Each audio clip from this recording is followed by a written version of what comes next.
हे गणित सगळं जुळालं ते मायबाप जनतेच्या जोरावर जुळलं. लाडक्या बहिणींमुळे जुळलं. भारतीय जनता पार्टी आणि महायुतीचे सर्व कार्यकर्ते या सर्वांनी मन लावून काम केलं आणि प्रत्येक जे जुने सहकारी आहे तर जुन्या सहकाऱ्यांनाही वाटलं की अरे लक्ष्मण जगतापच परत आलेत आणि त्यांना तो आनंद त्यांच्या चेहऱ्यावर दिसत होता. फोन करून नाही, आम्ही दुसऱ्या दिवशी भेटायला गेलो त्यावेळेस पाठीवर कौतुकाची थाप टाकली आणि म्हटले पण की अरे आम्हाला वाटत होतं 60-70 हजारानं येईल पण 1 लाखाच्या पुढे आलं. माझ्यासोबत आहे चिंचवड विधानसभेचे आमदार शंकर जगताप. भाऊ काय वाटतं, पहिलं हिवाळी अधिवेशन आहे? पहिलं हिवाळी अधिवेशन असलं तरी जनतेने जे भरभरून प्रेम दिलेलं आहे ते प्रेमाची उतराई करण्यासाठी पहिल्या दिवशीच मी औचित्याच्या मुद्द्यांवरनं मी पिंपरी चिंचवड असेल किंवा चिंचवड विधानसभेमधील जे काही विजेचे प्रश्न आहेत, लाईटची कमतरता आहे, तो एक प्रश्न मांडलेला आहे.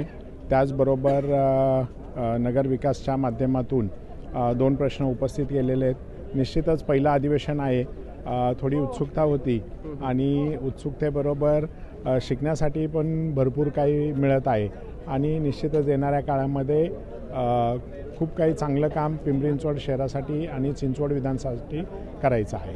बरं, याआधी तुम्ही कधी हिवाळी अधिवेशनाला आले होते, कोणासोबत आले? कारण गेल्या अनेक दिवसापासून अनेक वर्ष भाऊ आमदार होते, त्यानंतर वहिनी आमदार होत्या, त्यांच्यासोबत कोणासोबत आले का? पहिलं अधिवेशन?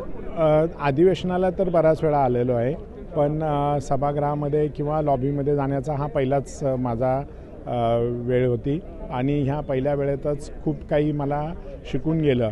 कारण सगळे महाराष्ट्रातील दिग्गज नेते इथे कामकाज कसं चालतं, काय चालतं हे पाहण्याचा हा पहिलाच अनुभव होता आणि यावेळेस खूप काही शिकायला मिळेल आणि येणाऱ्या काळामध्ये पिंपरी चिंचवड असेल, चिंचवड विधानसभा असेल, याच्यासाठी काम करण्याची चांगली संधी आहे. पण पहिलीच टर्म आणि लाखाच्या पार म्हणजे टॉप 10 जे लीडने आलेले आमदार आहेत त्याच्यामध्ये तुम्ही आहेत. पहिल्याच टर्मला लाखाच्या पार म्हणजे कसं गणित जुळवलं नेमकं? हे गणित सगळं जुळालं ते मायबाप जनतेच्या जोरावर जुळलं. लाडक्या बहिणींमुळे जुळलं.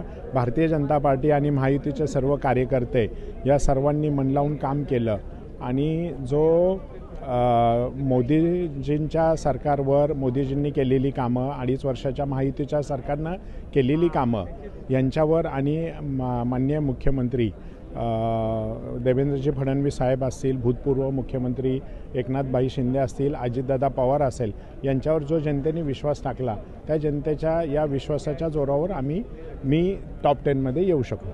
इथं आल्यानंतर भाऊंची आठवण आली का? भाऊंचे जे जुने मित्र होते सभागृहातले ते तुमच्याशी येऊन काही बोलले का? काय बोलले?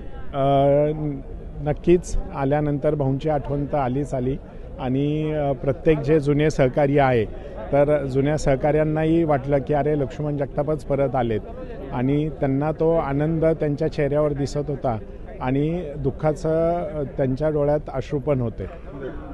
फडणवीस साहेबांनी विजय झाल्यानंतर तुम्हाला फोन करून काही शाबासकी दिली की नाही? फोन करून नाही, आम्ही दुसऱ्या दिवशी भेटायला गेलो त्यावेळेस पाठीवर कौतुकाची थाप टाकली आणि म्हटले पण की अरे दिली की नाही? फोन करून नाही, आम्ही दुसऱ्या दिवशी भेटायला गेलो त्यावेळेस पाठीवर कौतुकाची थाप टाकली आणि म्हटले पण की अरे आम्हाला वाटत होतं 60-70 हजारानं येईल पण 1 लाखाच्या पुढे आलं.